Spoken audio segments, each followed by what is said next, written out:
पावन गायत्री मंत्र के साथ आज के सायकालिक स्वाध्याय कक्षा को आरंभ करेंगे। ओम भूर्भुवस्सुः तत्सवितुर्वरेण्यं भर्गो देवस्य धीमहि धियो यो नः प्रचोदयात्। ॐ अखण्डमण्डलाकारं व्याप्तं येन चराचरं तत्पदं दर्शितं येन तस्मै श्रीगुरुवे नमः। ओम श्री गुरु सत्ताय नमो नमः। की सायकालीन स्वाध्याय कक्षा में आप सभी का हार्दिक स्वागत। देखिए हमारी पुस्तक जो चल रही है युग की मांग प्रतिभा परिष्कार, और आज का विषय हमारा रहेगा बड़े कामों के लिए वरिष्ठ प्रतिभाएं, जिसका सार प्रस्तुतिकरण और वाचन कर रहे हैं हमारे वरिष्ठ आदरणीय वीरेंद्र त्यागी जी भाई साहब। तो आदरणीय जी का हम स्वागत करते हैं सभी, और साथ साथ निवेदन करते हैं कि आज के विषय को आप आरंभ करें। जी भैया, सभी साधक बहन भाई को प्रणाम। आइए एक बार गुरु वंदना करके अपनी बात शुरू करते हैं। ओम गुरुर्ब्रह्मा गुरुर्विष्णु गुरुर्देव महेश्वर गुरुरेव साक्षात् परब्रह्म तस्मै श्री गुरुवे नमः। आखंड मंडलाकारं व्याप्तं येन चराचरं तत्पदं दर्शितं येने तस्मै श्री गुरुवे नमः। तस्मै श्री गुरुवे नमः। ओम श्री गुरुवे नमः। आवाहयामि स्थापयामि ध्यायामि पूजयामि ततो नमस्कारं करोमि। जी आइए भैया अपनी बात शुरू करते हैं। आज का टॉपिक है बड़े कामों के लिए वरिष्ठ प्रतिभाएं। एक्चुअली प्रतिभा पर ही चर्चा चल रही है। कल भी मिलता जुलता टॉपिक था। आज गुरुदेव कह रहे हैं कि बड़े काम करने के लिए वरिष्ठ प्रतिभा चाहिए। तो उसके कुछ सूत्र गुरुदेव ने इसमें दिए हैं कि कैसे सीधा सीधा हमारे लिए इशारा है कि कैसे हम उस स्तर तक पहुंचे जिस स्तर तक गुरुदेव हमको ले जाना चाहते हैं। तो आइए थोड़ा इसको देख लेते हैं भैया। गुरुदेव लिखते हैं कि मजबूत किलों को विस्मार करने के लिए अष्ट धातु की तोपों की गोलीबारी ही काम आती है। आवाज भैया क्लियर आ रही है मेरी? जी भैया जी आ रही है।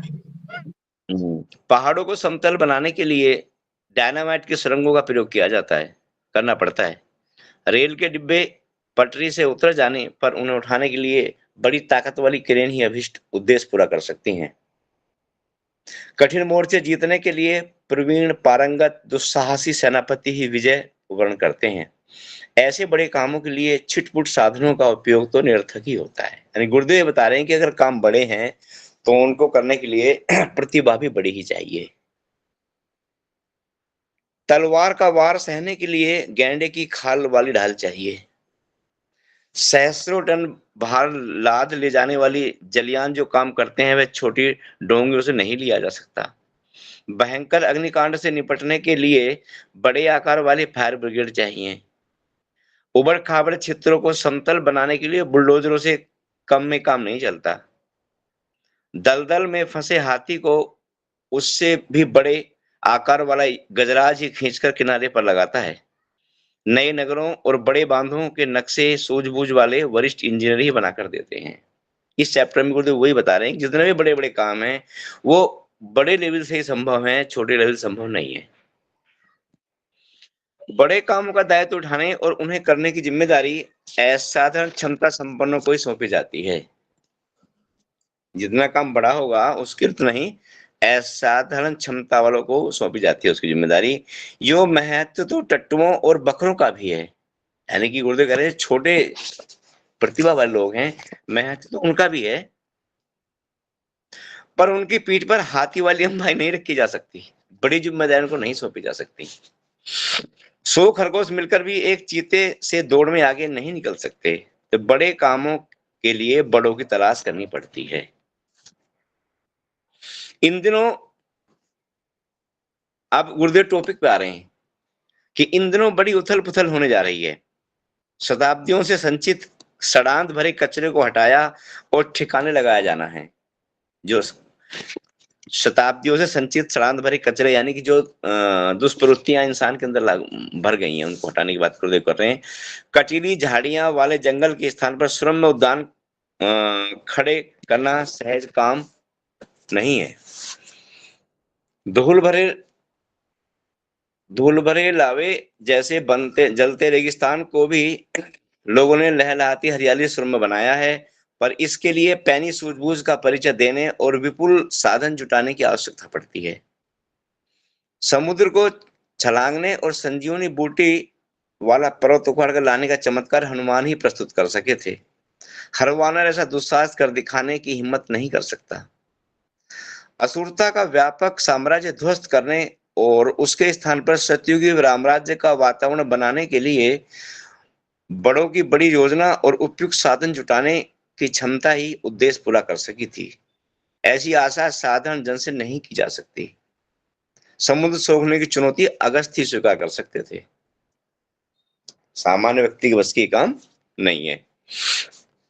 आगे पूज्य लिख रहे हैं कि इन दिनों औचित्य की बाढ़ को रोकने और दलदल को मधुबन बनाने जैसी समय की चुनौती सामने है। इन दिनों जिस समय गुरुदेव साहित्य लिखा है, ये बाढ़ को रोकने दलदल को मधुबन बनाने की जैसी चुनौती सामने है। विनाश के तांडव को रोकना और विकास का उल्लास भरा सरंजाम जुटाना ऐसा ही है जैसे खाई को पाटना भर ही नहीं वरन उस स्थान पर ऊंची मीनार खड़ी करने जैसा दुस्साह दोहरा पराक्रम। इस प्रवाह को पलटना ही नहीं उल्टे को उलटकर सीधा करना भी कह सकते हैं। यो मनुष्य ही असंभव को संभव कर दिखाते रहे हैं, पर उनके लिए कटिबद्ध होना ही नहीं अपने को क्षमता संपन्न सिद्ध करके दिखाना भी दोहरे पराक्रम का काम है। युग परिवर्तन की इस विषम बेला में ऐसा ही कुछ बन पड़ने की आवश्यकता है, जैसा कि अंधकार से भरी तमिश्ना का स्वर्णिम आभा वाले अरुणोदय के साथ जुड़ना। इति और अथ का समन्वित संधिकाल यदा कदा ही आता है। इसकी प्रतिभा युग युगांतरों तक करनी पड़ती है। इन दिनों ऐसा ही कुछ होने जा रहा है। गुरुदेव इशारा कर रहे हैं उस समय कि आने वाले समय में क्या होने जा रहा है और हमारी जो भूमिका उसमें क्या बनती है। विभीषिकाओं का घटाटोप हर दिशा में गर्जन तर्जन करता देखा जा सकता है। जो चल रहा है उसमें विपत्तियों का संकेत ही मिलता है। दुर्बुद्धि ने चरम सीमा तक पहुंचकर ऐसी संभावना प्रस्तुत कर दी है जिसे बुरे किस्म की दुर्गति ही कह सकते हैं। प्रवाह को और अधिक उत्तेजित कर देना सरल है, पर उसे उलटकर सृजन की दिशा में योजनाबद्ध रूप से नियोजित कर सकना ऐसा है जिसकी आशा विश्वकर्माओं से ही की जा सकती है। उन्हीं के लिए दसों दिशाओं से पुकार उठ रही है। उन्हीं की खोज निकालने या नए सिरे से ढालने के लिए समय मचल रहा है। बड़े काम आखिर बड़ों के बिना कर ही कौन सकेगा। तो गुरुदेव हर पैराग्राफ में लगभग एक ही सारा बार बार कर रहे हैं कि चुनौती बड़ी है, समस्या बड़ी है, उसके लिए हमें बड़ा बनना पड़ेगा। उसके लिए लोग भी बड़े ही चाहिए, बड़े मनोबल वाले, बड़ी प्रतिभा वाले, ताकि उन कामों को सकुशलतापूर्वक संपन्न कर सकें। आइए आगे देखते हैं। प्रश्न क्षेत्र विशेष की परिस्थितियों से निपटने का नहीं है। अब गुरुदेव बताना चाह रहे हैं अगले पैराग्राफ में कि हमें क्या करना है, हमारी जिम्मेदारी क्या है। तो पूज्य लिखते हैं कि प्रश्न क्षेत्र विशेष की परिस्थितियों से निपटने का नहीं है और न समुदाय विशेष से निपटने का है। अभाव को दूर करने का भी नहीं है, उन्हें साधन जुटाने की अनिवार्यता जैसा है। यानी ये सब काम हमें नहीं करने। गुरुदेव पॉइंट पर आ रहे हैं कि हमें क्या करना है। फिर अति कठिन कार्य सामने यह है कि संसार भर के मानव समुदाय पर छाई हुई विचार विकृति का परिशोधन किस प्रकार किया जाए, ये काम हमारे जिम्मे है। क्या कि अति कठिन कार्य सामने यह है कि संसार भर के मानव, गुरुदेव ने कभी योजना हिंदुस्तान खाली भारतवर्ष के लिए नहीं बनाई, ना किसी विशेष समुदाय के लिए बनाई है। ये तो हमने मान लिया है अपनी छोटी बुद्धि से कि हम भारतवर्ष की योजना है या ऐसा है वैसा नहीं। गुरुदेव की योजना पहले शुरुआत से ही पूरे विश्व के लिए है, उन्होंने कभी भारत की बात नहीं करी। तो लिखते हैं कि संसार भर के मानव समुदाय पर छाई हुई विचार विकृति का परिशोधन किस प्रकार किया जाए। यह कार्य लेखनी, वाणी एवं प्रचार माध्यमों से भी एक सीमा तक ही हो सकता है। लेखनी, वाणी और प्रचार, तो भी बड़ी मंद गति से, जबकि आवश्यकता इस बात की है कि लोक चिंतन में गहराई तक घुसी हुई भ्रष्टता से कैसे निपटा जाए। जो लोगों के चिंतन में गहराई तक भ्रष्टता घुस गई है, अनाचार, पापाचार, अत्याचार घुस गए हैं, वासना, तृष्णा, अहंता घुस गई हैं, उनको कैसे निपटा जाए उनसे। और फलस्वरूप जो दुराचरण का सिलसिला चल पड़ा है, यानी कि उन आचरणों की वजह से दुराचरण इंसान कर रहा है, उसके उद्गम को बंद कैसे किया जाए।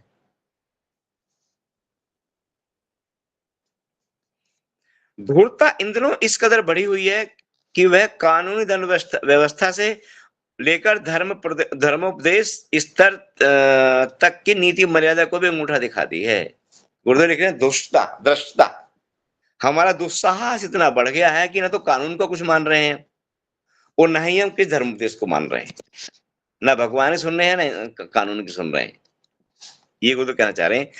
सदाशयता का जोर जोर से समर्थन करने वाले ही जब नए नए मुखौटे बदलकर कृत्य करने की दुर्विसंधियां रचते रहे हैं, तो उन्हें कौन किस प्रकार समझाए। अब देखें, बड़ी गहरी बात गुरुदेव ने कही है।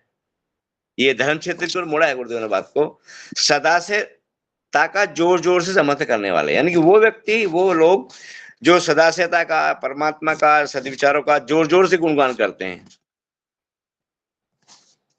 वो नए नए मुखौटे बढ़ाकर कृत्य कुकृत्य करने की दुर्विसंधियां रचते रहे हैं, तो उन्हें कौन समझाए, किस प्रकार समझाया जाए। जागते हुए को कोई क्या कहे, यानी कि जो जानबूझ के गलती कर रहा है उसे कोई कैसे क्या क्या करे उसका। एक कहावत आती है ना कि सोते को जगाया जा सकता है, लेकिन जो जागा हुआ पड़ा है उसको कैसे जगाया जाए। तो क्या सोते से जाग पड़ने की आवश्यकता समझाया जाए। प्रचार माध्यम अब अपनी विश्वसनीयता खोते चले जा रहे हैं। ये बड़ी महत्वपूर्ण लाइन गुरुदेव ने लिखी है। प्रचार माध्यम अब अपनी विश्वसनीयता खोते चले जा रहे हैं। या आपने देखा भी होगा, जो पुराने लोग हैं, गुरुदेव ने कभी टीवी से प्रचार नहीं किया, कभी किसी प्रचार माध्यम को अपना माध्यम नहीं बनाया। तो कहते थे कि इतना हल्का काम नहीं है कि टीवी पर या कहीं प्रचार करने से हमारा काम चल जाएगा। क्योंकि खोते चला, क्योंकि उपदेष्टा ही कथन के ठीक विपरीत आचरण करें तो उसे क्या कहकर किस प्रकार समझाया जाए। उसकी बात पर कोई क्यों और किस आधार पर कितना विश्वास करे। यानी जो मन से बोल रहा है वो खुद ही कह कुछ रहा है, कर कुछ रहा है। तो गुरुदेव ऐसा रही है, कैसे समझा जाए। अब गुरुदेव बड़ी महत्वपूर्ण बात पे आते हैं यहाँ पे आगे। तो गुरुदेव ने इस पूरे पैराग्राफ में ये बताने का प्रयास किया गया है कि जो लेखनी, वाणी, प्रचार का माध्यम थे, उनसे हमारा काम होने वाला नहीं है। और प्रचार माध्यमों में अपनी विश्वसनीयता खो चुके हैं। अब क्या करना पड़ेगा। तो अब गुरुदेव असली बात पे आते हैं कि उपाय एक ही शेष रह जाता है कि ऐसी प्रतिभाएं नए सिरे से उभरें जो अपना निज का आदर्श प्रस्तुत करते हुए सिद्ध करें कि सही मार्ग पर चलना न तो घाटी का सौदा है, न असंभव है और न अव्यवहारिक है। ये बहुत महत्वपूर्ण है जो हमारे गुरुदेव लिख रहे हैं, और यही प्रयोग हमारे साथ हम सब कर रहे हैं कि ऐसी प्रतिभाएं नए सिरे से उभरें जो अपना निज का आदर्श प्रस्तुत करें कि सही मार्ग पर चलना न घाटे का सौदा है, ना असंभव है और ना अव्यवहारिक है। ऐसा ही कुछ जब अब पुस्तक पढ़ेंगे हमारी वसीयत और विरासत, बहुत पहले पढ़ी थी हमने, तो उसमें शुरुआत में गुरुदेव ने लिखा है कि हमने अध्यात्म को जब पूरी तरह से अपने ऊपर तोल लिया है, हर प्रयोग परीक्षण कर लिया है, इसके बाद हम आपको बताने का साहस कर पा रहे हैं कि अध्यात्म पूरी तरह से सही है, पूरी तरह से वैज्ञानिक है, पूरी तरह से व्यवहारिक है। ये वहां भी लिखा है गुरुदेव ने कि जब हमने उसको अपने ऊपर पूरी तरह से परख लिया है, देख लिया है, समझ लिया है, तब आपको बता रहे हैं। तो खरा उदाहरण प्रस्तुत करना ही एकमात्र ऐसा उपाय अभी शेष है जिसके आधार पर आदर्श अपनाने के लिए लोगों को सहमत व प्रोत्साहित किया जा सके। गुरुदेव ये कह रहे हैं कि अब केवल एक यही उपाय बचा है कि अपने को खरा सिद्ध करके दिखाया जाए ताकि हमसे फिर सामने वाला प्रभावित हो। आगे बड़ा अच्छा उदाहरण गुरुदेव देते हैं कि चोर, जुआरी, लावारिस, व्यभिचारी, नशेबाज, अनाचारी जब अपनी कथनी और करनी में एकता दिखाकर अनेकों को अपने साथ चलने के लिए सहमत कर सकें, तो आदर्श को अनुकरण करने के लिए तैयार करना भी कठिन नहीं है। ये सीधी सीधी हमको कह रहे हैं गुरुदेव, हमको, हम आप जब जो बैठे बच्चे हैं उनके, कि हमारे लिए चैलेंज है ये, कि जब चोर, जुआरी, लावारिस, व्यभिचारी, नशेबाज, यानी कि जो गलत रास्ते पर होते हैं, वो अपने साथी सहयोगी ढूंढ लेते हैं, तो फिर हमारे लिए भी संभव नहीं है। लेकिन अब चूक कहां हो जाती है, हम तो नहीं कर पाते। शायद जितने भी लोग यहाँ बैठे हैं सभी वरिष्ठ साधक हैं, अच्छी उच्च आत्माएं हैं, लेकिन इस जगह हम सब भी कमी पाते होंगे अपने अंदर, कि कहीं तो हमसे कहीं ना कहीं तो चूक हो रही है। तो उसी बात को गुरुदेव इस चैप्टर में, इस पैराग्राफ में क्लियर कर रहे हैं कि जब वो कर सकते हैं, यानी गलत गलत काम करने वाले, गलत रास्ते पे चलने वाले, ईश्वर के खिलाफ चलने वाले अपने 10 संगी साथी ढूंढ लेते हैं। तुम देखिए शराब पीने वालों में कितनी गाढ़ी दोस्ती होती है, जान देने तैयार हो जाते हैं एक दूसरे के लिए, इतना अच्छा सहयोग समर्पण होता है आपस में। जुआरियों का भी ऐसा ही होता है, सज्जनों का क्यों नहीं हो पाता। बहुत पहले किसी दूसरे बुक में गुरुदेव को पढ़ा था, एक उदाहरण दिया है गुरुदेव ने, उसमें थोड़ा है तो गलत सारी, लेकिन बताने का मन है उसको। उसमें गुरुदेव लिखते हैं, शायद बड़ी पीड़ा में गुरुदेव लिखी होगी वो बात। गुरुदेव लिखते हैं कि एक वैश्या अपने जीवन काल में 10 भड़वे पैदा कर देती है, मतलब बना देती है, तैयार कर देती है। ध्यान समझे इस बात को, चुभने वाली बात है, लेकिन हमको भी चुभी थी और चुभे सबको, इसलिए मैं कह रहा हूं इस बात को। गुरुदेव लिखते हैं कि एक वैश्या अपने जीवन काल में 10 भड़वे तैयार कर देती है, मीन्स 10 ऐसे व्यक्ति पैदा हो जाते, तैयार हो जाते हैं जो उस क्षेत्र में आ जाते हैं। लेकिन एक संत 4 संत नहीं बना पाता। आगे गुरुदेव कारण भी लिख रहे हैं, क्योंकि गुरुदेव साफ साफ लिखते हैं कि वैश्या अपने पेशे को तन से, मन से, धन से पूरी तरह समर्पित होती है, पूरी तरह से। 24 घंटे 24 आवर्स उसका चिंतन अपने काम के प्रति होता है, तब वो ऐसा कर पाती है। और हम लोग वहां पे चूक जाते हैं। हमारा समर्पण, हमारा चिंतन, हमारा मनन, हमारा व्यवहार, आचरण उस लेवल तक नहीं जा पाता कि हमारे संगी साथी हमसे प्रभावित हो पाए। ये पैराग्राफ शायद इस चैप्टर में सबसे कीमती लगा मुझे, और इस पर चिंतन करने की आवश्यकता है कि हम अपने व्यवहार से क्यों प्रभावित नहीं कर पाते किसी को। अपना घर में भी पत्नी है, बच्चे हैं, पड़ोसी हैं, संगी साथी हैं, नियरेस्ट टू डियरेस्ट हैं, जान पहचान वाले हैं, क्यों आखिर हमारे व्यवहार का, हमारे चिंतन का, हमारे चरित्र का क्यों उन पे फर्क नहीं आ पाता। माना मैंने 100% है, लेकिन हम तो अपना 100% दें, और गलती सामने वाले की नहीं। गुरुदेव साफ साफ लिखते हैं चूक हम ही से होती है कि हम अपने समर्पण में उतने गहरे नहीं उतर पाते जितना कि हमको उतरना चाहिए। ये तो भैया हम भी कहते हैं कि हमारा आचरण, हमारा व्यवहार, क्योंकि हम सब वरिष्ठ साधक हैं, ऐसा होना चाहिए कि जो भी व्यक्ति हमारा संपर्क में, इवन सबसे पहले शुरुआत हमारे घर से ही हो, हमारे घर से जो हमारे नजदीकी है, पत्नी है, बच्चा है, बहन है, भाई है, उनका व्यवहार हो सकता है स्वार्थवश या किन्हीं कारणवश हमारे साथ उतना अच्छा ना हो, लेकिन हमारा तो अच्छा हो, अच्छा भी हो, प्लस इतनी योग्यता हमारे अंदर हो कि हम उनके व्यवहार से प्रभावित ना हो, वो हमारे व्यवहार से प्रभावित हो। हमें फंसना भी नहीं है, क्योंकि ऐसा भी हो सकता है कि कई बार ज्यादा सज्जन होने से खतरा भी हो जाता है। लेकिन इतना विवेक भी शायद गुरुदेव हमको दे रहे हैं, साथ साथ में समझा रहे हैं कि हम कहीं फंसे भी ना, और हमारे व्यवहार का इफेक्ट सामने वाले पे जाए। ये शायद बात आज कही है गुरुदेव ने, जब आगे पढ़ेंगे बाकी स्कोर, आगे अगला पैराग्राफ देखते हैं भैया, कि प्राचीन काल में ऋषि ऐसे ही जीवंत उदाहरण प्रस्तुत किया करते थे, जैसी गुरुदेव बात कर रहे हैं। स्वयं को उच्च आदर्शों के अनुरूप स्वयं के आचरण बनाने, ढालने के कष्ट साध क्रम को ही तपश्चर्या कहा जाता था। वशिष्ठ हो या विश्वामित्र, चरक हो या याज्ञवल्क्य के सभी ने समय के अनुरूप नई शोध की, उसे स्वयं पर घटित करके उसकी प्रामाणिकता सिद्ध की, और इसी आधार पर सारे समाज को लाभान्वित किया। बुद्ध इसी आधार पर अवतार कहलाए, गांधी इसी प्रक्रिया की कसौटी पर कसे जाकर राष्ट्रपिता का सम्मान पा सके। वर्तमान समय की समस्याएं भी युग प्रतिभाओं से इसी स्तर का समाधान चाहती हैं। लास्ट में गुरुदेव हमारे लिए चैलेंज कर रहे हैं कि वर्तमान समय की समस्याएं भी युग प्रतिभाओं से इसी स्तर का समाधान चाहती हैं। अब देखिए, जो बात मैं भी ऊपर कह रहा था वो बात शायद इसी पैराग्राफ में गुरुदेव लिख रहे हैं कि प्रतिभाओं को दोहरे मोर्चे पर लड़ने का अभ्यास करना चाहिए। प्रतिभाओं को यानी कि हमको, आपको, सबको जो गुरुदेव के साथ जुड़े,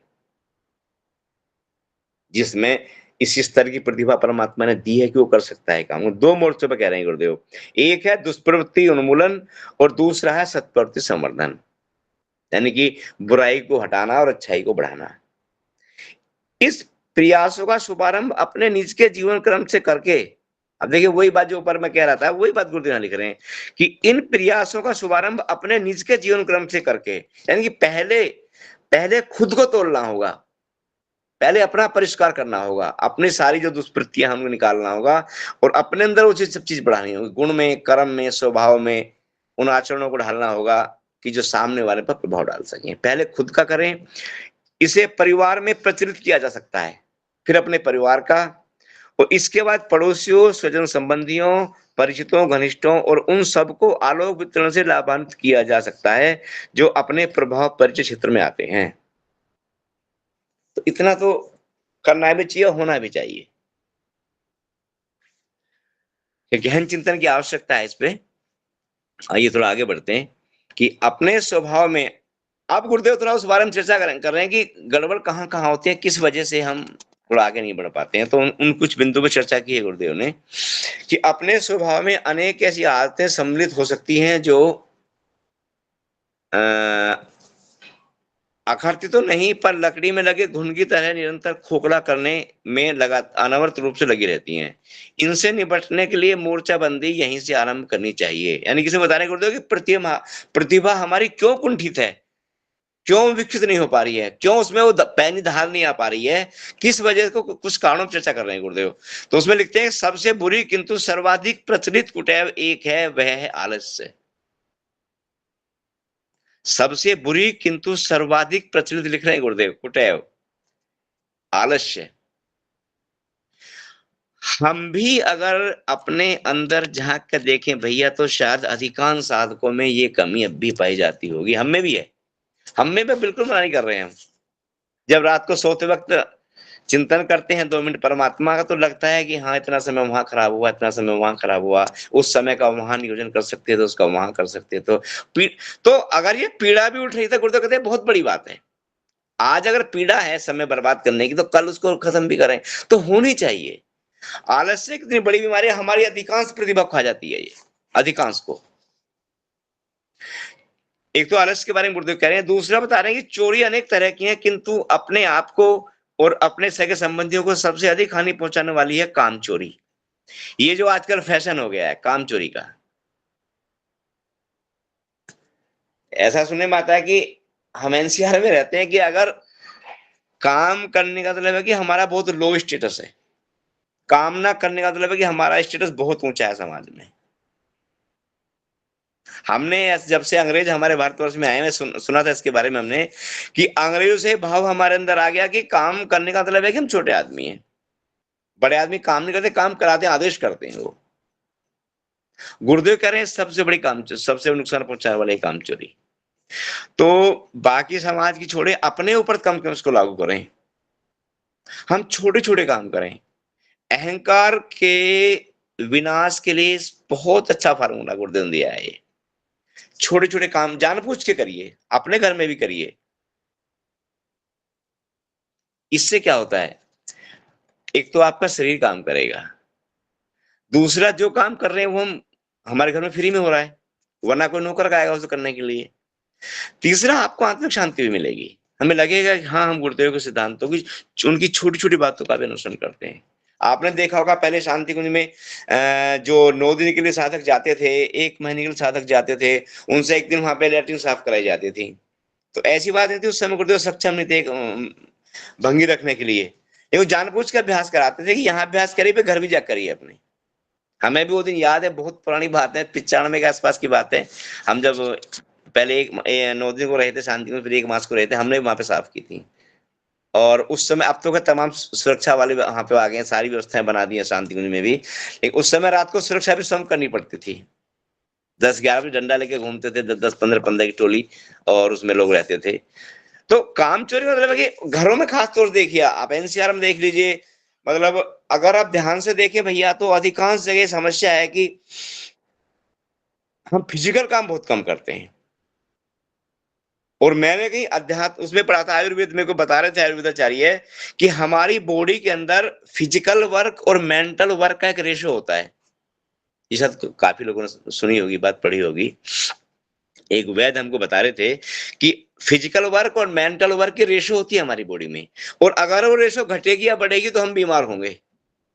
और शहरों में आज तमाम बीमारियों की यही एक मूल कारण है कि हमने फिजिकल वर्क को बिल्कुल विदा कर दिया है अपने घर से, क्योंकि हम संपन्न हो गए हैं, आमदनी बढ़ गई है, और आमदनी के साथ साथ में जो हम पे संपदाएं हैं, मान लिया मकान है, प्लॉट है, जमीन है, उनके रेट इतने ज्यादा हो गए कि हम आज सब बिना बिना करे धरे ही करोड़ों के मालिक हो गए हैं। तो अब लगता है क्यों काम करें। लेकिन आयुर्वेद साफ साफ कहता है कि अगर फिजिकल वर्क आपका घटेगा तो मेंटल वर्क बढ़ेगा, और वो काम का तो होगा नहीं तो बीमारी बढ़ेगी। एक चीज डीपली देखिए आप, कि जितनी समय बीमारियां हो रही हैं उनमें 2-3 बीमारियां कॉमन है बिल्कुल। एक तो हार्ट की, एक शुगर की, एक कैंसर। हार्ट के बारे में पहले ये मान्यता थी कि जो लोग तला भुना ज्यादा खाते हैं, शारीरिक काम कम करते हैं, उनके अंदर कोलेस्ट्रॉल बढ़ जाता है और उनको ये बीमारियां हो, यानी यानी कि जो लग्जरी लाइफ जीते हैं उनको ये बीमारी होती है। शुगर के लिए ये था कि जो लोग मीठा ज्यादा खाते हैं, चीनी ज्यादा खाते हैं, मिठाई ज्यादा खाते हैं, उनको ये बीमारी होती है। ऐसा ही कैंसर के बारे में बहुत सारी मान्यता थी। लेकिन आज लेटेस्ट मेडिकल साइंस ये कह रही है कि बिल्कुल गलत है, बिल्कुल गलत। इन सभी तीनों बीमारियों का, और भी काफी सारी बीमारियां इनमें जुड़ती हैं, थायराइड वगैरह भी आ जाते हैं, इन सब का एक ही कारण है, वो है लाइफ स्टाइल डिसऑर्डर। विज्ञान में कोर्स में, मनोमय कोर्स में पढ़िए आप, उर्दू साफ लिख रहे हैं। लाइफ स्टाइल डिसऑर्डर एक ही कारण है सब चीजों, सारी बीमारियों का।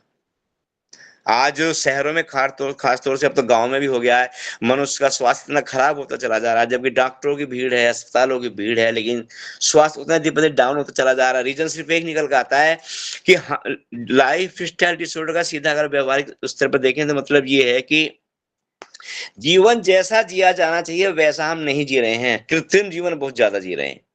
तो भैया बीमारी तो होंगी, बड़ी सिंपल सी बात है, भूगते हैं फिर। आप देखिए बड़े बड़े शहरों में क्या हाल हो रहा है। तो भगवान नहीं कर रहा कुछ भी, हम ही उसकी व्यवस्था खराब कर रहे हैं। अब व्यवस्था खराब करेंगे तो भुगतेंगे, बड़ी सिंपल सी बात है। तो इसमें गुरुदेव काम चोरी की बात कर रहे थे, आलस की बात कर रहे थे। आज भी देखिए, जो लोग, कुछ पुराने लोग ऐसे हैं जो बहुत मेहनती होते हैं, सुबह 4 बजे उठेंगे, दौड़ लगा गाएंगे, पार्क में जाएंगे, फिजिकली फिट रहते हैं। कभी आप करके देखिए, जब आप एक्सरसाइज अच्छी करेंगे, बढ़िया काम करेंगे, आपकी मानसिकता भी अच्छी रहेगी। क्योंकि ज्यादा अच्छा फिजिकल वर्क करने से हमारे लंग्स काम करते हैं, हार्ट काम करता है, उनसे एनर्जी अच्छी गेन होती है। जब प्राण बल अच्छा मिलता है तो विचार भी अच्छे रहते हैं। और जब हम सारा दिन पढ़े हैं, टीवी देख रहे हैं, अखबार पढ़ रहे हैं, मैंने बहुत सारे लोगों को देखा सुबह डेली 1 घंटा अखबार पढ़ेंगे। अरे भाई क्या पढ़ रहे हो 1 घंटा इसमें? फिर 1 घंटा उसमें चर्चा करेंगे। अरे भैया तुम्हारे जीवन का उद्देश्य है क्या ये? अगर कोई आपको बुक दे दो पढ़ने के लिए तो उनके मान सम्मान मर जाते हैं कि यार नहीं, ये सब नहीं है। पढ़ेंगे तो सीधे गीता पढ़ेंगे, वो 1 हरफ उनको ना आए या ना आए, पर घर में रखेंगे दिखाने के लिए, हाँ भाई हम गीता पढ़ते हैं। तो खैर वो हमारा विषय नहीं है। आइए, थोड़ा सा भटक गए थे विषय से, आगे गुरुदेव लिखते हैं कि इससे प्रतीत भर ऐसा होता है कि हम आराम से रह, देखिए जो काम चोरी करते हैं उनके लिए गुरुदेव लिख रहे हैं कि इसमें प्रतीत भर ऐसा होता है कि हम आराम से रह रहे हैं, मजे के दिन कट रहे हैं, पर सच बात यह है कि इस कुटैब के कारण आदमी दिन दिन अनुपयोगी, अनपढ़, अयोग्य, अक्षय, अशक्त होता चला जाता है। जितना हम फिजिकल वर्क कम करेंगे, हमारा शरीर उतना ही दिन पर दिन कमजोर होता हुआ चला जाएगा, क्योंकि हम उसे काम ही नहीं ले रहे। तो प्रगति की समस्त संभावनाएं आलसी को दूर से ही नमस्कार करके उल्टे पैर लौट जाती हैं। कितनी अच्छी लाइन लिखी है गुरुदेव ने। प्रगति की समस्त संभावनाएं आलसी को दूर से ही नमस्कार करके उल्टे पैर लौट जाती हैं। आइए आगे बढ़ते हैं। यह समझा जाना चाहिए कि पसीने की हर बूंद मोती होती है। अब पसीना कब आएगा? जब हम हार्ड वर्क करेंगे। जीवन की बहुमूल्य श्रृंखला क्षणों के छोटे छोटे कणों से मिलकर बनी है। समुन्नत वे रहे हैं जिन्होंने समय का मूल्य समझा है और उसकी हर इकाई का श्रेष्ठतम एवं क्रमबद्ध व्यसन उपयोग करने का तारतम्य बिठाया। जो आलस्य प्रमाद में उसे गंवाते रहे हैं, धीमी गति और ढीले तारतम्य से उसे ज्यों करके काटते रहते हैं, वे किसी प्रकार अपनी मौत के दिन पूरे करते रहते हैं। कितना अच्छा, कितना कड़वा गुरुदेव लिख रहे हैं, पढ़े इसको दोबारा से। इसमें लिख रहे हैं कि जो आलस्य प्रमाद में उसे गंवाते रहते हैं, धीमी गति और ढीले तारतम्य से उसे ज्यों करके काटते रहते हैं, वे किसी प्रकार अपनी मौत के दिन पूरे कर पाते हैं, भर कर पाते हैं। उन्हें और तो कुछ मिलना ही क्या था। प्रतिभा संवर्धन के सहज लाभ तक से वंचित रह जाते हैं। यह दुर्घटना अपने अपने किसी प्रिय पात्र के जीवन में घटने न पाए, इसका विशेष सतर्कता पूर्वक ध्यान रखने की आवश्यकता है। लंबे समय के भारी और कठिन काम करने वालों को बीच बीच में थोड़ा सोचने की आवश्यकता अवश्य पड़ती है, पर उसकी पूर्ति थोड़ी देर के लिए काम या मन बदलने भर से पूरी हो जाती है। हृदय जन्म के दिन से लेकर मृत्यु पर्यंत धड़कता रहता है।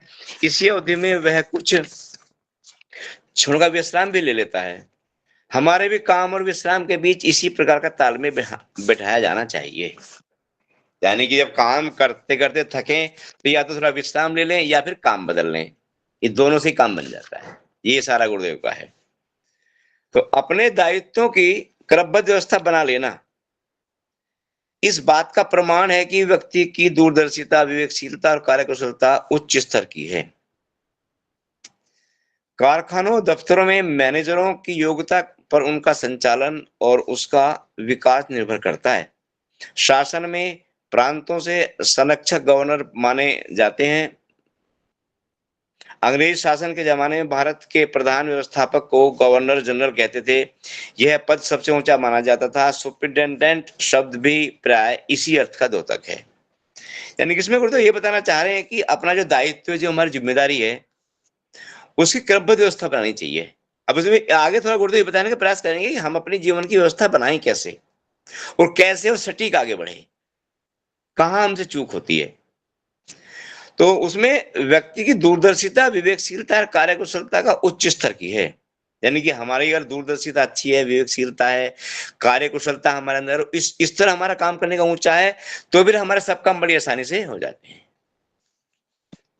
महत्वपूर्ण समस्याएं जब भी हैं, महत्वपूर्ण सफलताएं जब भी, जहां भी, जिसे भी मिली हैं, उसमें व्यवस्था तंत्र की प्रमुख भूमिका रही है। ये गुरुदेव बड़ा अच्छा इशारा कर रहे हैं यहाँ पे कि महत्वपूर्ण सफलताएं जब भी, जहां भी, जिन्हें भी मिली हैं, उनमें व्यवस्था तंत्र की प्रमुख भूमिका, जो मैनेज करता है काम को, उसकी। सेनापतियों का कौशल उसकी रणनीति के आधार पर आंका जाता है। योजनाबद्ध उपक्रम बनाकर ही विशाल का निर्माण कार्य बन पड़ते हैं। श्रमिकों को, साधनों को पर्याप्त मात्रा में जुटा लेने पर इस बात की गारंटी नहीं होती कि जिस स्तर की जितनी सफलता अभिष्ट थी वह मिल जाएगी। यानी कि अगर हम श्रमिकों को जुटा लें खाली और हमारा मैनेजमेंट बहुत बढ़िया ना हो, तो इस बात की गारंटी नहीं है, गुरुदेव कह रहे हैं, कि हमारा काम बहुत अच्छा निकल के आएगा। यह संभावना इस बात पर टिकी रहती है कि आज के उपलब्ध साधनों का किस प्रकार श्रेष्ठतम उपयोग करते बन पड़ा।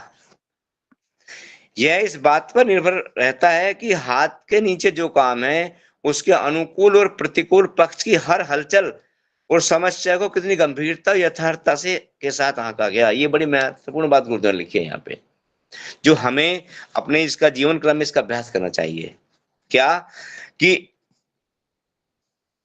हाथ के नीचे जो काम है, यानी जो काम हम कर रहे हैं, कोई भी काम कर रहे हैं, चाहे घर का है, चाहे ऑफिस का है, चाहे समाज का है, उसके अनुकूल और प्रतिकूल पक्ष की हर हलचल और समस्या को कितनी गंभीरता, यथार्थता के साथ आंका गया है। यानी कि उस काम के हर अनुकूल और प्रतिकूल हमने कितनी डीपली सोचा है, कितना चिंतन मनन उस पर किया है।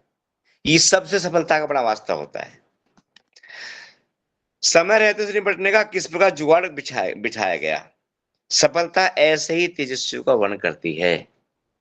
ये अच्छा सूत्र गुरुदेव इसमें दिया है। श्रेयाधिकारी वही बनते हैं जो मात्र अपने जिम्मे के काम को बेकार की तरह भुगत लेते हैं, उन्हें श्रमिक वर्ग कहा जाता है। तो गुरुदेव कह रहे हैं श्रेयाधिकारी कौन बनते हैं? जो काम को तरीके से, ढंग से, ऊपर नीचे आगे पे सब तरह देख कर गंभीरता से करते हैं, और जो काम को बेकार जो मात्र अपने जिम्मे के काम को बेकार की तरह भुगत लेते हैं, उन्हें श्रमिक कहा जाता है, श्रमिक। तो गुरुदेव हमें कहना चाह रहे हैं कि आपको श्रमिक नहीं, आपको मालिक बनना है। व्यवस्थापक का श्रेय तो उन्हें मिल ही नहीं पाता। परिपूर्ण दिलचस्पी, अब आगे गुरुदेव बता रहे हैं कि परिपूर्ण दिलचस्पी, एकाग्र मनोयोग और समुचित उत्साह और आगे बढ़ने का अदम्य साहस मिलकर ही ऐसी स्थिति निर्मित करते हैं। सफलता के लिए बेस है ये जो गुरुदेव बता रहे हैं, जिससे बड़े काम सज सकें, भले ही प्रश्नकर्ता साधारण साधनों, साधारण योग्यताओं वाला ही क्यों ना हो। ऐसे लोग परिस्थितियों की प्रतिकूलता से भयभीत नहीं होते, यानी जो इन गुणों से युक्त होते हैं। कौन से गुण बताए गुरुदेव ने? परिपूर्ण दिलचस्पी, यानी कि अपने काम में पूरी दिलचस्पी लेना, एकाग्रता, मन को एकाग्र रखना काम में, पूरा मनोयोग, समुचित उत्साह और अदम्य साहस। इन गुणों के साथ जब हम कोई भी काम करेंगे तो उसमें सफलता मिलने के 100% चांस, 100% सफलता मिलेगी। इन्हीं के गुरु तो कह रहे हैं कि ऐसे लोग परिस्थितियों की प्रतिकूलता से भयभीत नहीं होते, उन्हें अनुकूल बनाने में अपनी समग्र क्षमता को दांव पर लगाते हैं। अगर परिस्थितियां अगर बहुत प्रतिकूल हो गई हैं तो अपनी योग्यता से, अपनी क्षमता से उसको भी अपने अनुकूल बना लेते हैं। से कहावत आती है ना कि विपरीतता में भी खोज लेना, अवसर खोज लेना। ऐसे लोग नेतृत्व कर सकने के अधिकारी होते हैं। वो ऊंची कुर्सी पर बैठने और पदवी पाने के लिए तो नरवाने भी लायक रहते हैं।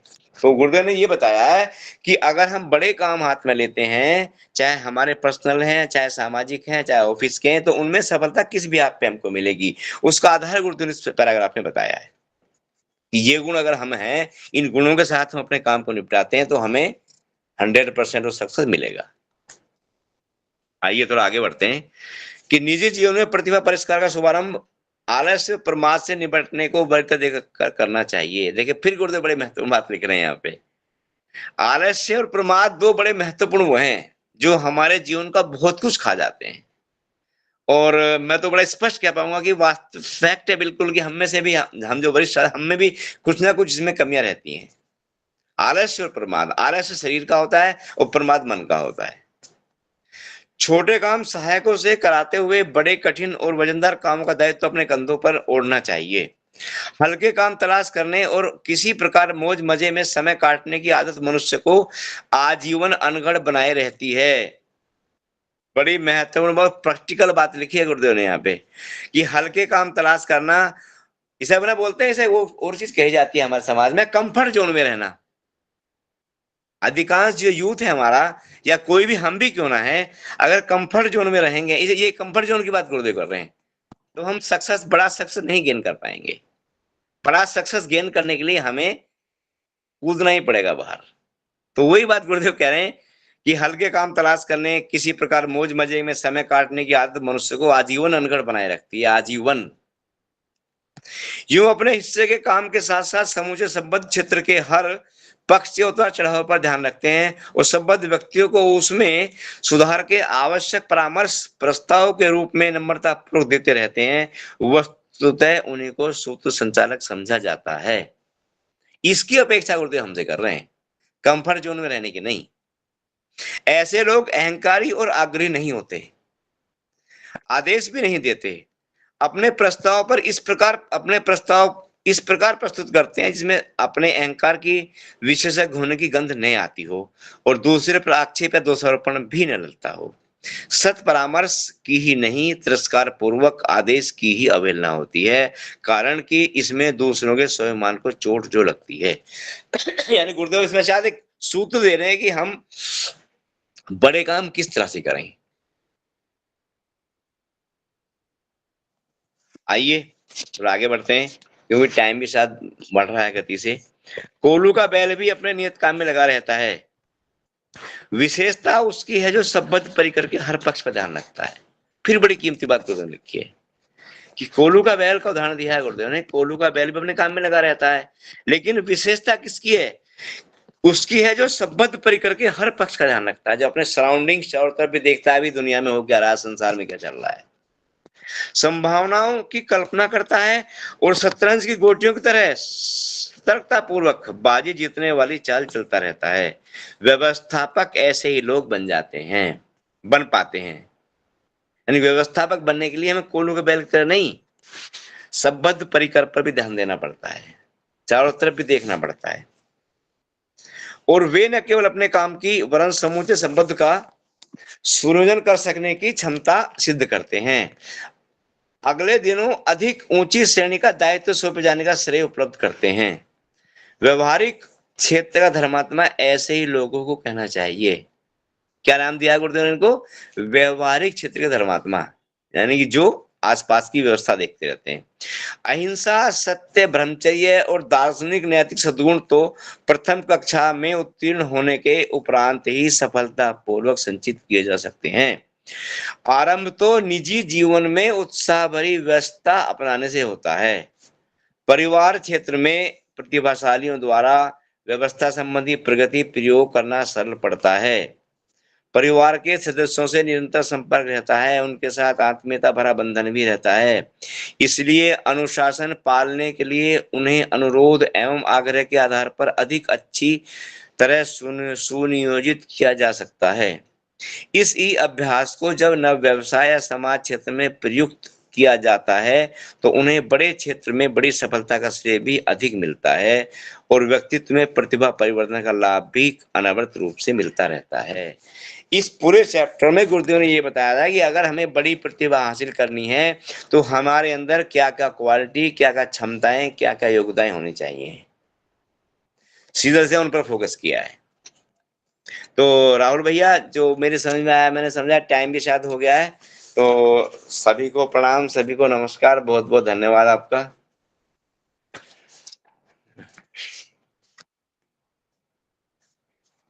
राहुल भैया कहाँ चले गए? चलिए, जब तक राहुल भैया आते हैं थोड़ा सा देख लेते हैं। तो भैया इसमें दो तीन चीज मैं कहनी चाहूंगा। एक बात ये आती है कि हम सब बड़े मन से लगे हैं। वास्तव में कोई वो दोहराया नहीं कहूंगा मैं कि हमारे मन में कोई कमी है, हमारी इच्छा में कोई कमी है, हमारे समर्पण में कोई कमी है, लेकिन फिर भी हमें भी चीज अखरती है कि बहुत लंबा समय हमें अधिकांश साथियों को हो गया गुरुदेव के साथ जुड़े हुए, प्रयास भी हम कर रहे हैं, लेकिन मनोवांछित या जैसे हम चाहते हैं वैसा सक्सेस हमें क्यों नहीं मिल पाता है। उसके लिए हमें क्या करना चाहिए? तो भैया मेरा सुझाव है, या अपने सभी बहन भाइयों से, कुछ वरिष्ठ हैं, कुछ छोटे हैं, कुछ साथ के से हैं, तो सबसे ये रहेगा कि हमेशा मान्यता पे ज्यादा काम करना चाहिए। बाकी सब काम तो कर रहे हैं, हम उपासना भी कर रहे हैं, साधना भी कर रहे हैं, रात सब काम कर रहे हैं, लेकिन हमने हमारा सा अनुभव है कि अगर हम सीधी चोट मान्यताओं पे करते हैं तो वहां से बहुत अच्छा इफेक्ट आता है। मान्यताएं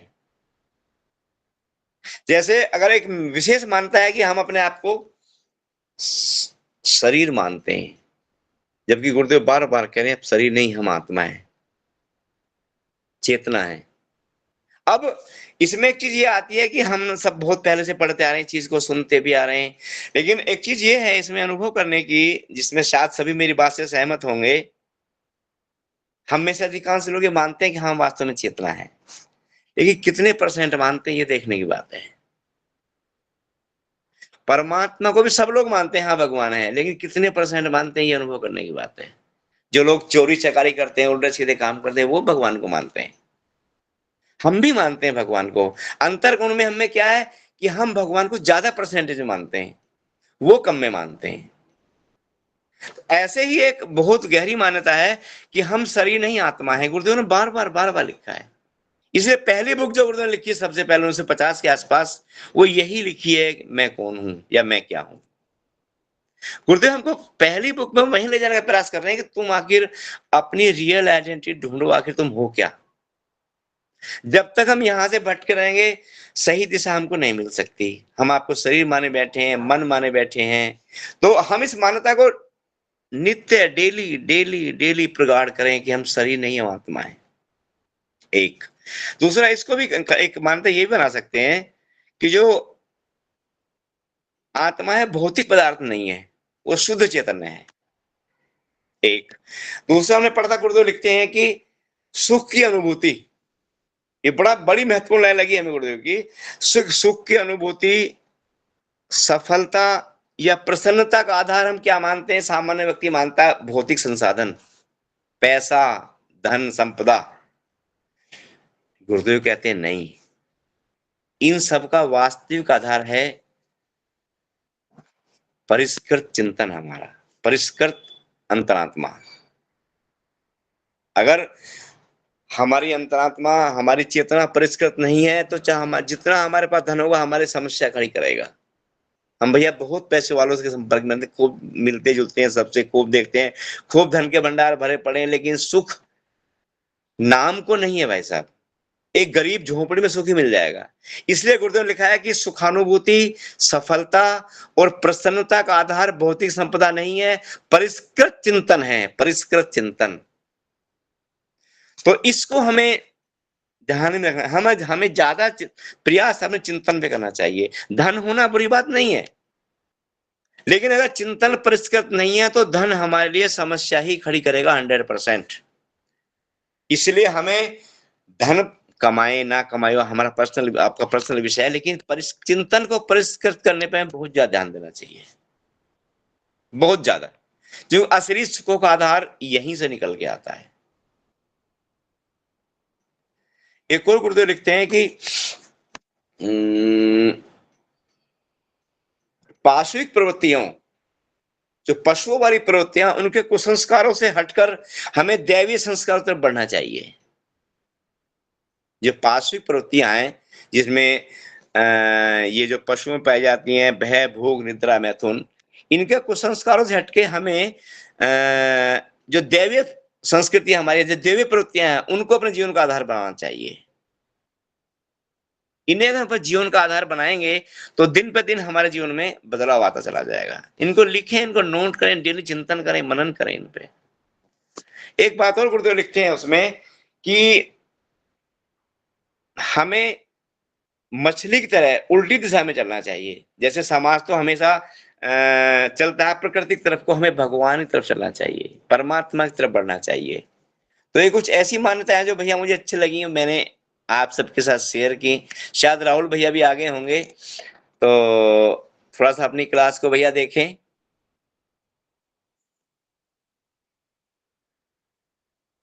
मुझे लगता है शायद राहुल भैया की चले गए हैं जी। भैया क्या बोले हैं? पाश्विक प्रवृत्तियों से हटकर, पाश्विक प्रवृत्तियों के कुसंस्कारों से हटकर हमें जो देवी प्रवृत्ति हैं, जो हमारी, उन पर ध्यान देना चाहिए, अपने जीवन में उनको अंग बनाना चाहिए। और हमारे जीवन की दिशाधारा मछली की तरह उल्टी होनी चाहिए। जैसे मछली पानी के उल्टी दिशा में चलती है ना, तो गुरुदेव कह रहे हैं कि हमारे भी जीवन का उद्देश्य परमात्मा प्राप्ति होना चाहिए, और हम समाज के प्रभाव में ना बहें। समाज इस प्रभाव में बह रहा है, हम उसमें ना बहें, और हम अपना आदर्श गुरुदेव के साथ सेट करें। गुरुदेव हमसे क्या चाह रहे हैं, क्योंकि गुरुदेव का वर्ण तो इसलिए किया हमने। बड़ी सिंपल सी बात है, एक बड़ा सामान्य सा प्रश्न है, कभी पूछें अपने आप से कि हमें आखिर गुरु का वर्ण करने की आवश्यकता क्यों पड़ी? क्योंकि हम जीवन को नहीं समझ पा रहे थे। तो अब गुरुदेव जो बता रहे हैं उस रास्ते पे चलें। नहीं, हमसे चूक कहाँ होती रहती है कि मैं एक प्रैक्टिकल बात कहना चाहूंगा कि अभी एक दिन कल परसों अमन भैया के साथ भी डिस्कस हो रहा था कि भगवान को पाना तो हम सब चाहते हैं, जितने भी लोग बैठे हैं यहाँ पे, और आम इंसान से बात करो वो भी खूब प्रयास करता है, लेकिन भगवान को पाने की जो शर्तें हैं, जो कंडीशंस हैं, उन्हें नहीं फुलफिल कर पाते। या भगवान को पाना चाहते हैं, संसार को खोना नहीं चाहते। बड़ा स्पष्ट मैं कहूंगा इस बात को। अभी किसी को कहा जाए कि हम आपको भगवान से मिला देते हैं, संसार छोड़ना पड़ेगा, बिल्कुल तैयार नहीं होंगे साहब, एक भी आदमी हाथ खड़ा नहीं करेगा। हम कहाँ चुप करते हैं कि भगवान को पाना तो वास्तव चाहते हैं, इसमें कोई दो राय नहीं है, लेकिन संसार को नहीं छोड़ना चाहते। एक बार हम पढ़ रहे थे गुरुदेव को कि जब आदमी बुढ़ापे में आ जाता है, मौत के नजदीक आता है, तो उसको भय लगना शुरू हो जाता है। 60 साल ऊपर जब आदमी जाता है, चिंता शुरू हो जाती है, जबकि गुरुदेव लिखते हैं कि मरते वक्त आदमी को कष्ट नहीं होता, शारीरिक कष्ट बहुत ज्यादा नहीं होता मरते वक्त आदमी को। ये गुरुदेव की बात कर रहा हूं, मेरा अनुभव नहीं है भैया। गुरुदेव साहब लिखते हैं कि मरते वक्त, मरने से ठीक पहले चेतना शून्य सी हो जाती है, मस्तिष्क हमारा उतना पावरफुल नहीं रहता, तो मरते वक्त कोई बहुत ज्यादा शारीरिक पीड़ा नहीं होती। हाँ, एक्सीडेंट वगैरह में शारीरिक पीड़ा बहुत भयंकर होती है, लेकिन जो सामान्य मौत मरते लोग उनको नहीं होती, लेकिन मानसिक पीड़ा बहुत भयंकर होती है उन लोगों को। वो किस बात की होती है? तो गुरुदेव स्पष्ट लिखते हैं कि वो पीड़ा मरने की नहीं है, वो पीड़ा इस बात की है कि पूरे जीवन हम जो जोड़ा है, हमने जो भंडार भरे हैं, उल्टे सीधे काम किए हैं, चाहे जैसे भी भरे हैं, वो उसके प्रति हमारा लगाव इतना ज्यादा है, बीवी के प्रति, बच्चों के प्रति, अपने मकान के प्रति, अपने बैंक बैलेंस के प्रति, धन संपदा के प्रति, कि उसको छोड़ने की मानसिक पीड़ा होती है, उसमें हम छटपटाते हैं। आप किसी संत का उदाहरण पढ़िए, संत मरते वक्त तो दिक्कत नहीं है, सब शरीर छोड़, कोई दिक्कत नहीं होती, वो पहले ही बता देते हम फलाना शरीर छोड़ेंगे। तो आदमी कौन सी, आम इंसान को क्या, तो आम आदमी को गुरुदेव लिखते हैं कि पीड़ा होती है, ये सब छूटेगा मेरा। अब आप सोच के देखिए, कल्पना करिए, सभी वरिष्ठ लोग बैठे हैं, कोई हमारा अपना आदमी हमसे 10,000 रुपये उधार ले ले और हमको ना दे पाए वापिस, हम क्या हाल करेंगे उसका? छोड़ देंगे उस पे क्या? हम हर प्रयास करेंगे 10,000 वापस लेने का, भले हमारे रिश्तेदार क्यों ना हो, और अगर नहीं दे पाएगा तो कुछ भी ना करेंगे, उसकी बदनामी तो करेंगे पूरे समाज में। और जब मरते हैं तब क्या होता है? छूटता है ना सारा, क्या गारंटी बाद में हमको मिलेगा? कल एक बात चल रही थी शॉर्ट टर्म इन्वेस्टमेंट और लॉन्ग टर्म इन्वेस्टमेंट की, तो बड़ी गहराई से सोचने की बात है। जो कुछ हम भौतिक क्षेत्र में कमाते हैं, गुरुदेव का लिखा है, मेरा नहीं, जितना भौतिक क्षेत्र में कमाते हैं सब शॉर्ट टर्म इन्वेस्टमेंट है। इस शॉर्ट टर्म इन्वेस्टमेंट का मतलब है कि केवल इस जन्म का हमारा साथी है, चाहे वो पत्नी का संबंध, चाहे रिश्ते हैं कोई, चाहे वो धन है, चाहे वो संपदा, कुछ भी क्यों ना है, क्योंकि जिस दिन हमारे इस शरीर से प्राण निकलेंगे, सबसे कनेक्शन समाप्त हो जाएगा, तो उसी की पीड़ा हमें होती है, क्योंकि हम सब में इतने रच बस गए हैं, चाहे पत्नी है, चाहे बेटा है, चाहे बेटी है, चाहे घर है, मकान है, भौतिक संपदाओं में खास तौर से, कि हमारी हिम्मत नहीं होती उन्हें छोड़ने की। ये बात तो हमारी आपकी है भैया, शंभू भैया, राजेंद्र भाई साहब बैठे हैं जो हमारी उम्र के हैं, थोड़े बड़े हैं, बड़े भैया हमारे, हम सब लोगों की समस्या है, आम इंसान की तो बात छोड़ दीजिए। तो ये पीड़ा, और ये जो बताते हैं गुरुदेव, वो एक बुक है ना गुरुदेव की, मरने के बाद हमारा क्या होता है, उसमें पढ़िए कितना अच्छा अच्छा लिखा है गुरुदेव ने। मरने के बाद आत्मा 13 दिन वहीं घूमती रहती है, वो समझ नहीं पाती है क्या हो रहा है, कैसे हो रहा है। एक बड़ी रहस्यमय बात पढ़ी थी हमने कि चलो जब थोड़ा टाइम है तो बात कर लेते हैं, कि बेटा ही दाग क्यों लगाता है, एक है ना परंपरा समाज में, शायद आपने पढ़ी होगी, कहीं गुरुदेव के साहित्य में पढ़ा था हमने, कि ऐसे कुछ केस देखे गए बहुत प्रारंभिक काल में, कि जब मरने के बाद चेतना शरीर, आत्मा शरीर से अलग नहीं जाती, शरीर के इर्द गिर्द घूमती है। बाबूजी ने कई बार ये बात बताई है कि शरीर से लगभग 8 या 10 फुट की हाइट में आत्मा रहती है, देवा जो जीवात्मा है, और शरीर के इर्द गिर्द घूमती रहती है। और भी कई बुकों में हमने पढ़ा है कि उसको स्पष्ट रहता है कि हाँ, ये मेरा शरीर पड़ा है और मैं हूं यहाँ पे। जब शरीर को जलाने के लिए ले जाया जाता है, और जब उसमें आग लगाई जाती है, अग्नि संस्कार किया जाता है, अग्नि दी जाती है, तो उस वक्त बताते हैं कि आत्मा को बड़ा भयंकर झटका लगता है, कि ये इसको, क्योंकि शरीर के प्रति आसक्ति होती है, भले ही शरीर छूट गया, 10-12 घंटे हो शरीर छूटे हुए, लेकिन वो चेतना शरीर के साथ है। और जब उसके शरीर को दाग लगाया जाता है, दाग बोलते हैं आग, या आग बोले, कुछ भी बोले, तो उस वक्त उसको भयंकर पीड़ा होती है कि ये इसे क्यों जला रहे हैं, ये तो मेरा है। और ऐसे कुछ केस पड़े थे, सुनने में आए थे कि कुछ पहले प्रारंभिक काल में बताते हैं, ऐसा नहीं था कि बेटा दाग लगाए, कोई भी दाग लगा दे, तो उन पर अटैक तक उस चेतना ने किया। तब बड़े बूढ़ों ने, ऋषियों ने सोच के चिंतन किया कि भाई ये समस्या है, तो उस वक्त फिर ये किया गया कि ऐसा कुछ प्रिय व्यक्ति लेगा हो जो इस आत्मा का बड़ा प्रिय हो और उस पर अटैक ना कर सके। यहां से फिर पुत्र से दाग लगवाया गया। अब ऐसा बताते हैं कि चेतना उस समय इस कसमाकस में फंस जाती है कि यार ये तो मेरा ही बेटा जो मुझे आग लगा रहा है, उस पर अटैक नहीं कर पाती है। वरना ऐसे कुछ केस मैंने पढ़े गुरुदेव ने के साहित्य में कि हुए स्टार्टिंग में कि जिन लोगों ने दाग लगाया चेतना आत्मा ने उस पर अटैक कर दिया, तो जीवात्मा थी। अब यहाँ पर आत्मा को देवात्मा को फंसाया गया कि अब तेरा ही बेटा दाग लगा रहा, अब इसको कर क्या करेगी। अब उधर तो पुत्र मोह और उधर शरीर का मोह।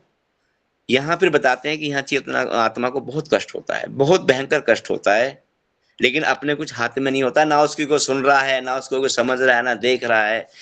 तो बताते हैं इसके बाद भी हमारी आत्मा 12 या 13 दिन तक उस घर के इर्द गिर्द घूमती रहती है कि कोई मुझे समझे, कोई मेरी बात को सुने समझे। जब 13 दिन तक बताते 13 दिन बाद सब आशा विश्वास टूट जाते हैं, तब की वहां से निकलती है। ये सामान्य आत्मा की बात है। और जो ज्यादा ही अटैचमेंट जिनका होता है संपदा के प्रति, घर के प्रति, तो बताते हैं कि नहीं जाती हैं फिर भी वहां से, फिर वहां से बाहर नहीं निकलती हैं वो। और फिर वहीं चाहे कुछ करना हो कैसे, मैं ऐसा प्रयास करती हैं कि कैसे इस घर का मोह बना रहे, तो बताते हैं बहुत लंबे समय तक वो चेतनाएं वहां पे रहती हैं। तो आपने सुना भी होगा कि कभी बहू को सुपने में दिखती है, कभी पोत बहू को दिखती है, फिर घर वाले क्या करते हैं, घर किलवा देते हैं किसी उसको बुला के, जो इसको जो तांत्रिक होते हैं। तो ये मोह के दुष्परिणाम है भैया। इसलिए हमें अपने आप को बड़ा सौभाग्यशाली मानना चाहिए कि हम इस जन्म में गुरुदेव को गुरु रूप में वर्ण किया।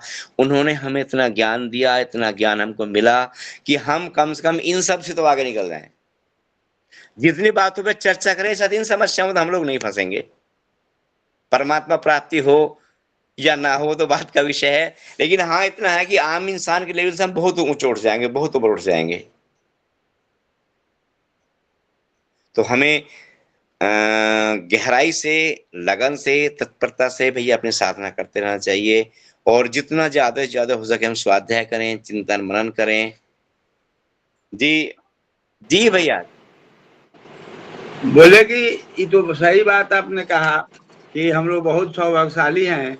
ये विडंबनाओं से और ये जो उल्टी सीधी परंपराएं हैं उससे कुछ समझ में आती है और हम लोग निकल रहे हैं।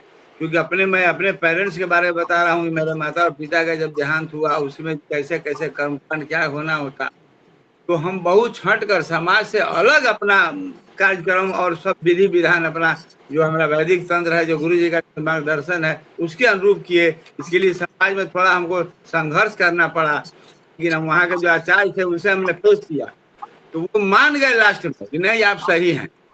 उन्होंने जो लौकिक ब्राह्मण थे वो हमको कहे कि नहीं जसपाल जी आप सही कर रहे हैं, ये वैदिक है, यही धर्म है। ऐसे लौकिक में लोग गलत ढंग से परंपरा अपना लिए हैं, लौकिकता में तो अनेक तरह की बातें कर लेते हैं, लेकिन वैदिक आप सही कर रहे हैं। तो हमने इस पर तो यही कह रहा हूँ, आपने कहा इससे हमको याद पड़ा है कि हम लोग सौभाग्यशाली हैं, ऐसे मार्गदर्शक सत्ता के सामने जुड़कर और इस चीज को भेद को हम लोग समझ पा रहे हैं और इस भेद को क्या ज्ञान हमें हो रहा है।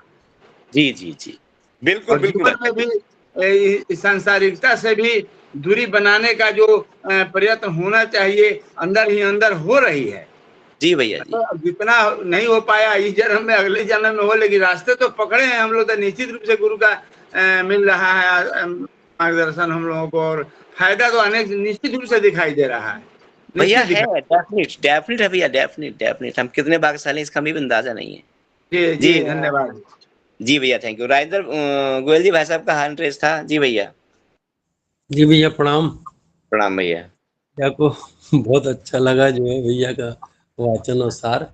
इसमें एक लाइन गुरुदेव की हमको कुछ चीजें याद दिला रही थी। उपाय एक ही शेष रह जाता है कि ऐसी प्रतिभाएं नए सिरे से उभरे और अपना चीज आदर्श प्रस्तुत करते हुए सिद्ध करे। जी जी पर चलना न तो घाटे का सौदा है, न असंभव और अव्यावहारिक है। बिल्कुल बिल्कुल बिल्कुल ये बिल्कुल भैया इतना बढ़िया इसका आदर्श प्रस्तुत करने के बारे में गुरुदेव का एक जगह हमने पढ़ा था। इसकी शुरुआत एक छोटे से चीज से आप करिए, क्योंकि हम कहते तो हैं लेकिन हम प्रभावित क्यों नहीं कर पाते हैं सबको, या हम अपना प्रभाव क्यों नहीं छोड़ पाते जैसा आपने कहा। तो गुरुदेव ने इस यहाँ पे बड़ा एक छोटा सूत्र दिया था कि पहली चीज एक आप प्रेम एक ऐसी महान शक्ति है जो प्रत्येक दिशा में जीवन को आगे बढ़ाने में सहायक होती है। गुरुदेव ने एक लाइन ये लिखा और दूसरी लाइन लिखी थी कि विश्वास रखिए कि आपकी प्रेम और सहानुभूति पूर्ण सभी बातों को सुनने के लिए दुनिया विवश होगी। यानी अगर हम अपने अंदर ये चीजें पैदा कर देते हैं भैया, तो जो गुरुदेव ने लिखा है कि एक चोर, जुआरी, नशेड़ी वो अपने साथ 10 लोगों को इकट्ठा कर लेता है, हम 4 लोगों को क्यों नहीं कर पाते हैं? तो अगर हम एक ये जो सूत्र गुरुदेव का, अब इस पे हमारा थोड़ा चल रहा है प्रैक्टिकल भैया इस समय, उन्होंने एक चीज उसके आगे लिखी थी कि इसकी शुरुआत आप अपने परिवार से करें। भैया स्वयं से, स्वयं, परिवार भी बाद में, पहले स्वयं से। और दूसरी नीचे एक पैराग्राफ में लिखा था, वो कल भी था, कि दुष्प्रवृत्ति उन्मूलन और दूसरा है सत्प्रवृत्ति संवर्धन। जी। इसका भी प्रयास शुभारंभ अपने निज के जीवन क्रम से करके इन्हें परिवार में प्रचलित किया जाए। ये चीजें भैया बहुत अच्छी लगी। बिल्कुल भैया, सार भैया पड़ेगा राजेंद्र भैया, सार यही है। देखिए जितनी साधना हम कर रहे हैं, इनका प्रसाद क्या है? अभी तो सुभाष जी पढ़ा रहे थे कि अध्यात्म का प्रसाद क्या है भैया? आत्मीयता, प्रज्ञा कह लो, आत्मीयता कह लें, प्रेम कह लें। लास्ट में जब साधना परिपक्व होगी हमारे, तो ऑटोमेटिक हमारे अंदर बहुत ज्यादा आत्मीयता पैदा होगी। आत्मीयता ही प्रेम है। और जब प्रेम किसी को बांटेंगे भैया, तो 100 कुछ संभावनाएं नहीं है कि उसकी वापसी प्रेम में ना हो। शर्त है कि हमारा प्रेम सच्चा हो, चालाकी वाला प्रेम ना हो, संसारी प्रेम ना हो। और जब हमारी साधना मैच्योर होंगी, परिपक्व होंगी, तो वही क्षमता हमें पैदा होगी। क्योंकि प्रेम इतनी हल्की वस्तु नहीं है। साधना की उच्चतम अवस्था प्रेम है। साधना की उच्चतम अवस्था लास्ट में हमारे अंदर वो जो बाजू बताते हैं कि अथा शांति अथा आनंद, प्रेम ही तो है। आत्मीयता व्यवहार में, जब प्रेम जब व्यवहार में उतरेगा, तो आत्मीयता, दयालुता, सहृदयता, ये सब गुण हमें पैदा होंगे। और जब ये गुण सब गुण होंगे, तो भैया हमारा प्रभाव बढ़ेगा 100%। हम गलती हमसे यहाँ होती है कि हम उस लेवल तक अपने आप को नहीं लेके जा पाते। तो भैया टाइम भी हो गया है, और राहुल भैया साथ के निकल गए। चलिए हम ही समाप्ति कर लेते हैं जी। चलिए आज की क्लास जैसी रही तो आप लोग देखें, और आप सभी लोगों का बहुत बहुत धन्यवाद। आइए, ओम शांति शांति शांति। सभी को प्रणाम और नमस्ते। भैया आज प्रणाम भैया, सभी बहुत भैया को बहुत प्रणाम। धन्यवाद आपको। आज भैया बहुत के लिए आपने बहुत अच्छा आज को प्रणाम भैया। के लिए बहुत बहुत सभी भाई बहनों को प्रणाम। भैया थैंक यू। अच्छा, बहुत अच्छा रही भैया। सभी साथियों को प्रणाम। आज का क्लास बहुत बढ़िया रहा। सभी साधक भाई बहनों को प्रणाम, शुभ रात्रि। सभी भैया दीदी को प्रणाम, शुभ रात्रि। जी भाई थैंक यू। बहुत धन्यवाद, क्योंकि आपकी बात जो है बहुत ही प्रैक्टिकल होती है, और ये बहुत बढ़िया उतारने। धन्यवाद धन्यवाद चला जी। चलिए धन्यवाद। सब गुरुदेव का है, हमको सिर्फ बैठे दिख रहे हैं बस आपको।